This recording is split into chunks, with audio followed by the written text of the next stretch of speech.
Bugun men pensionerlar uchun juda muhim bo'lgan masalani aniq va tushunarli qilib tushuntirib beraman. Oktabr oyidan boshlab ayrim to'lovlar bo'yicha pensionerlarga yengilliklar berilishi, ayrim holatlarda esa to'lovlardan to'liq ozod etilishi haqidagi ma'lumot ko'pchilikni qiziqtiryapti.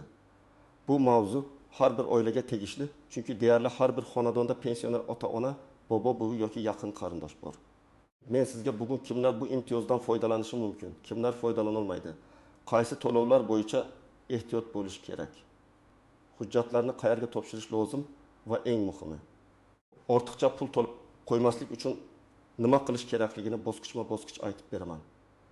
Videoni oxirigacha ko'ring, chunki eng ko'p xatolar aynan oxirida aytiladigan hujjat topshirish va qayta hisob-kitob masalasida bo'ladi. Hozir kanalga obuna bo'ling, videoga like bosing. Chunki bunday ma'lumotlar pensionerlar va ularning farzandlari uchun juda zarur. Avval vaziyat qanday edi?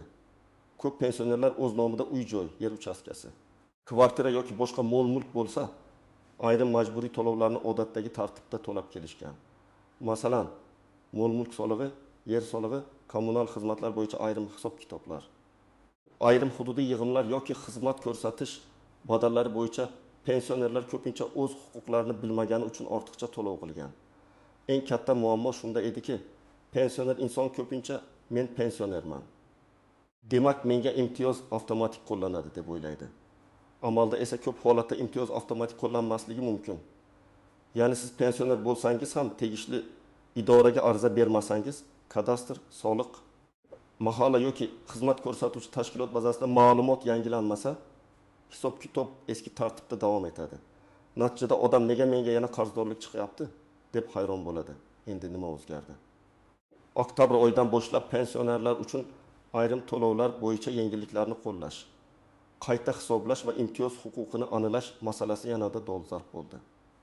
Bu yerda eng muhim gap shuki, hamma pensioner ham barcha to'lovlardan avtomatik ozod bo'lib qolmaydi. Qaysi to'lovdan ozod bo'lishingiz sizning maqomingizga, mol-mulkingiz turiga, yashash joyingizga, hujjatlaringiz to'g'ri rasmiylashtirilganiga va ma'lumotlar bazasida siz haqingizdagi axborot yangilanganiga bog'liq. Men buni oddiy misol bilan tushuntiraman. Bir pensionerning nomida bitta kvartira bor. O'zi shu kvartirada yashaydi. Boshqa daromad manbai yo'q. Bunday holatda unga ayrim soliq yoki mahalliy to'lovlar bo'yicha imtiyoz qo'llanishi mumkin.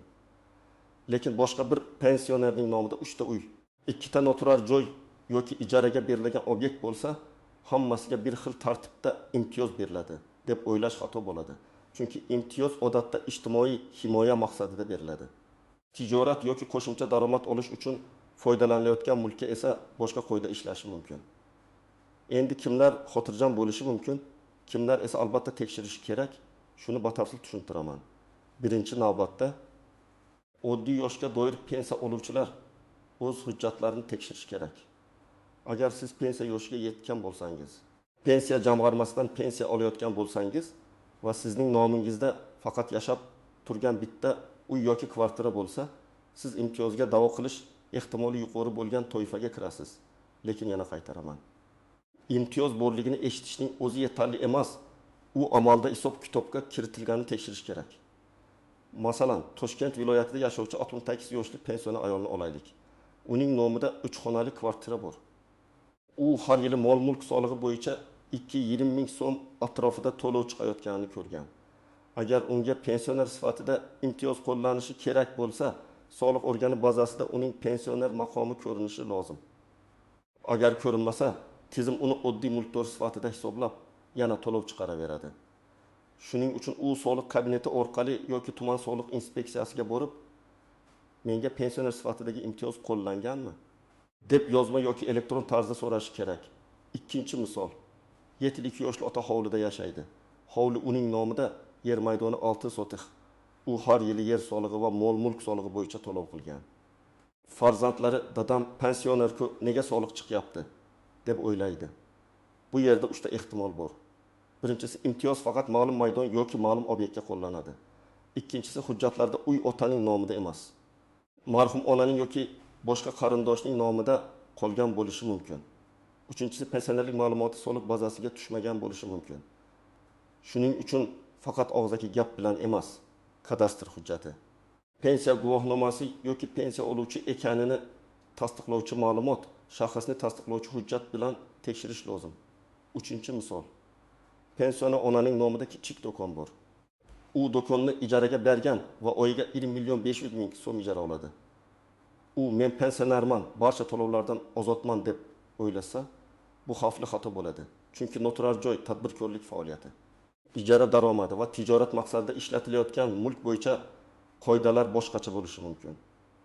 Bu holatda imtiyoz faqat yashash uyi yoki ijtimoiy ehtiyoj uchun beriladigan to'lovlarga taalluqli bo'lishi. Do'kon bo'yicha esa to'lov saqlanib qolishi mumkin.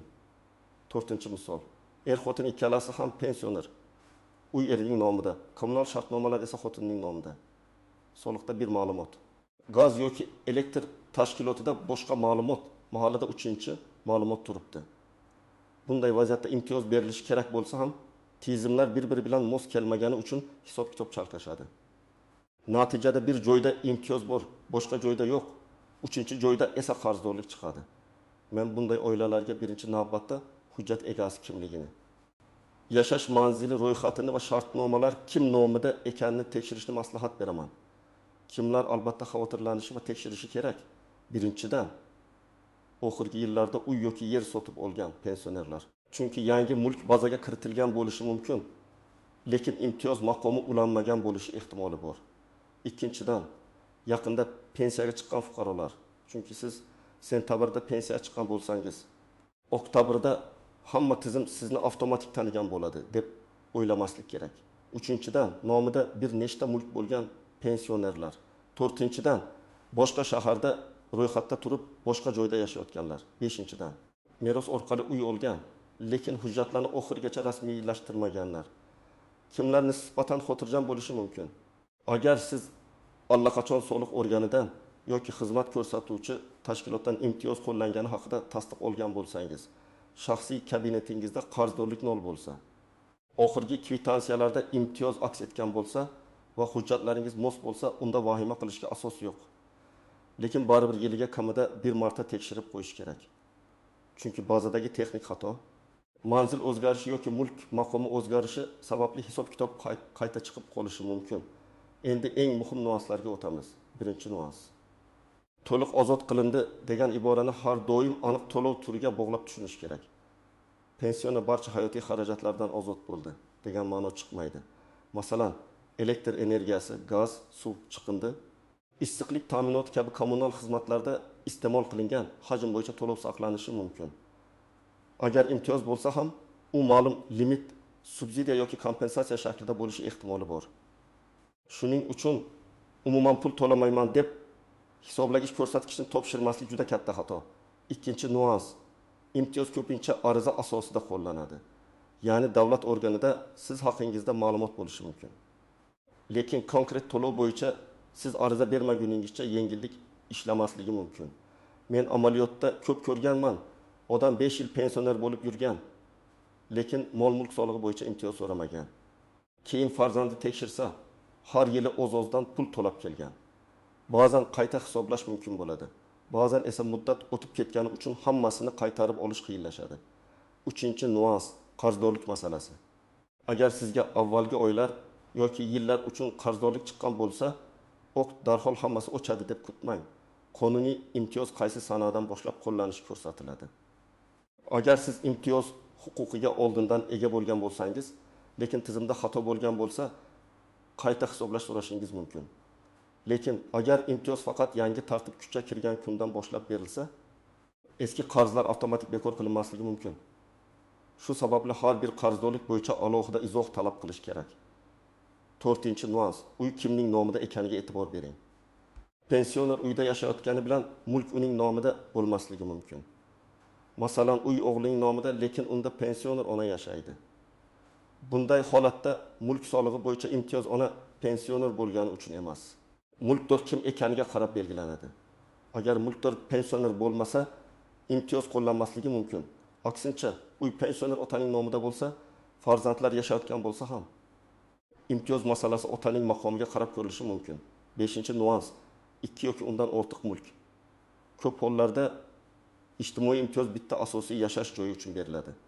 Agar pensionerning nomida ikkita kvartira bo'lsa, birinchisi o'zi yashaydigan uy, ikkinchisi esa ijaraga berilgan bo'lsa, ikkinchi obyekt bo'yicha to'lov saqlanishi mumkin. Bu adolat nuqtai nazaridan ham tushunarli. Imtiyoz kam daromadli yoki ijtimoiy himoyaga muhtoj pensionerni qo'llab-quvvatlash uchun beriladi. Qo'shimcha daromad keltiruvchi aktivlar uchun emas. 6-nuans kommunal xizmatlarda hisoblagich masalasi. Agar elektr, gaz yoki suv hisoblagichingiz bo'lsa, ko'rsatkichlarni vaqtida topshiring. Pensioner bo'lsangiz ham noto'g'ri ko'rsatkich, o'rtacha hisoblash yoki nazoratchi kiritgan ma'lumot sababli katta summa chiqishi mumkin. Keyin uni bekor qildirish uchun dalolatnoma, surat murojaat va qayta tekshiruv kerak bo'ladi. Shuning uchun har oy oxirida hisoblagich rasmini olib qo'ying. Bu oddiy odat, lekin ko'p nizolarning oldini oladi. 7-nuans. Telefon orqali aytilgan gap hujjat o'rnini bosmaydi. Kimdir sizga siz ozodsiz, sizga to'lov chiqmaydi, kelasi oy o'chadi desa, albatta yozma tasdiq so'rang yoki shaxsiy kabinetdan ma'lumotni yuklab oling. Chunki ertaga qarzdorlik chiqsa, siz menga telefon qilgan xodim aytgandi deb isbotlay olmaysiz. Men doim shuni maslahat beraman. Har qanday muhim masalada ariza raqami, javob xati yoki elektron murojaat izini saqlang. Endi nima qilish kerak? Men sizga aniq tartibni aytaman. Birinchi qadam, o'zingizdagi barcha hujjatlarni yig'ing. Pasport yoki ID karta, pensiya oluvchi ekaningizni tasdiqlovchi hujjat yoki ma'lumotnoma, kadastr hujjati, uy-joyga egalik hujjati, oxirgi soliq xabarnomasi, kommunal to'lov kvitansiyalari va agar mavjud bo'lsa, qarzdorlik haqida bildirishnomani tayyorlang. Ikkinchi qadam, qaysi to'lov bo'yicha imtiyoz so'rayotganingizni aniq belgilang. Meni hamma narsadan ozod qiling deb yozish to'g'ri emas. Masalan, menga pensioner sifatida mol-mulk solig'i bo'yicha imtiyoz qo'llanishini so'rayman yoki yer solig'i bo'yicha qayta hisob-kitob qilib berishingizni so'rayman deb aniq yozish kerak. Agar kommunal xizmat bo'yicha bo'lsa, qaysi xizmat, elektr, gaz, suv, issiqlik yoki chiqindi ekanini ko'rsating. 3-qadam, tegishli idoraga murojaat qiling. Soliq bo'yicha tuman soliq inspeksiyasi yoki soliq organining elektron xizmatlari orqali murojaat qilinadi. Uy-joy hujjati bo'yicha kadastr organiga murojaat qilinadi. Pensiya maqomi bo'yicha pensiya jamg'armasi bo'limidan ma'lumot olinadi. Kommunal xizmatlar bo'yicha esa bevosita xizmat ko'rsatuvchi tashkilotga elektr tarmoqlari, gaz ta'minoti, suv ta'minoti yoki boshqaruv servis kompaniyasiga murojaat qilinadi. 4-qadam, arizada 3 ta narsani albatta yozing. Birinchisi, siz pensioner ekaningiz va pensiya qaysi sondan tayinlangan. Ikkinchisi, qaysi obyekt yoki shaxsiy hisob raqami bo'yicha imtiyoz so'rayotganingiz. Uchinchisi, agar oldin ortiqcha to'lov qilingan bo'lsa, qayta hisob-kitob va ortiqcha to'langan summani keyingi to'lovlarga o'tkazish yoki qaytarish masalasini ko'rib chiqishni so'rang. Masalan, ariza mazmuni shunday bo'lishi mumkin. Men falonchi yoshga doir pensiya oluvchiman. Mening nomimda falon manzildagi uy-joy mavjud. Pensioner sifatida amaldagi imtiyozlarni qo'llashni, mavjud hisob-kitoblarni tekshirishni, agar ortiqcha hisoblangan summa bo'lsa, qayta hisob-kitob qilib berishni so'rayman. Bu jumla sodda, lekin maqsad aniq. 5-qadam, arizani topshirganingizni isbotlovchi hujjatni saqlang. Agar qog'ozda topshirsangiz, kirim raqami qo'yilgan nusxasini oling. Elektron topshirsangiz, murojaat raqamini saqlang. Telegram orqali yoki telefon orqali yozishgan bo'lsangiz, bu yetarli bo'lmasligi mumkin. Rasmiy murojaat bo'lishi kerak. 6-qadam, javobni kutibgina qolmang. 10-15 kundan keyin holatni tekshiring. Ba'zan murojaat ko'rib chiqiladi, lekin tizimdagi hisob-kitob keyingi oy yangilanadi. Shuning uchun shaxsiy kabinet, kvitansiya yoki idora javobidagi summani solishtiring. Agar javobda imtiyoz qo'llandi deyilgan bo'lsa-yu, kvitansiyada yana to'lov chiqsa, qayta murojaat qiling va oldingi javob raqamini ko'rsating. 7-qadam, qarzdorlik bo'lsa, uni darhol tan olib to'lab yuborishga shoshilmang. Avval qarz qaysi davr uchun, qaysi tarif asosida, qaysi obyekt bo'yicha chiqqanini aniqlang. Agar siz imtiyoz huquqiga ega bo'lgan davr uchun qarz hisoblangan bo'lsa, qayta hisoblashni so'rang. Lekin haqiqatdan iste'mol qilingan kommunal xizmat uchun to'lov bo'lsa, uni e'tiborsiz qoldirish ham noto'g'ri. Har bir summa alohida tekshiriladi. 8-qadam, farzandlar ota-onasiga yordam bersin. Ko'p pensionerlar elektron kabinet, SMS xabar, QR to'lov yoki onlayn ariza bilan ishlashga qiynaladi. Farzandlar bir marta vaqt ajratib ota-onasining soliq qarzdorligi, kommunal hisoblari, kadastr ma'lumotlari va pensiya maqomini tekshirsa, kelajakda katta muammoning oldi olinadi. 200 ming so'm, 500 ming so'm yoki 1 million so'mlik ortiqcha to'lov ham pensioner uchun katta pul. Yana bir muhim maslahat, hech kimga hujjatlaringizning asl nusxasini berib yubormang. Faqat rasmiy idora xodimi, rasmiy qabul, rasmiy ariza va rasmiy nusxa bilan ishlang. Men sizga imtiyoz chiqarib beraman, pul bering degan vositachilardan ehtiyot bo'ling. Imtiyoz qonuniy bo'lsa, uni olish uchun pora yoki tanish kerak emas. Sizning huquqingiz bor, faqat uni to'g'ri rasmiylashtirish kerak. Men bugun tushuntirgan eng asosiy fikr shuki. Pensionerlar uchun oktabr oyidan boshlab to'lovlar bo'yicha yengillik va ozod qilish masalasi juda muhim, lekin uni har bir odam o'z holatiga qarab tekshirish shart. Pensioner maqomi borligi, uy kimning nomida ekani, to'lov turi, mulk soni, qarzdorlik davri va ariza topshirilgan yoki topshirilmaganiga qarab natija o'zgaradi. Shuning uchun hoziroq hujjatlaringizni ko'rib chiqing, soliq va kommunal hisoblaringizni tekshiring. Imtiyoz qo'llanganini yozma tarzda aniqlang. Agar ortiqcha hisoblangan summa bo'lsa, qayta hisob-kitob so'rang. Bu ishni kechiktirmang, chunki vaqt o'tgan sari eski to'lovlarni qaytarish yoki tuzatish qiyinlashadi. Sizning oilangizda pensioner bormi? Ularga hali ham soliq yoki boshqa to'lovlar chiqyaptimi? Izohlarda yozing. Qaysi hududda qanday holat bo'layotganini birgalikda muhokama qilamiz. Videoga like bosing. Kanalga obuna bo'ling va bu ma'lumotni ota-onangiz, qo'shnilaringiz hamda qarindoshlaringizga yuboring.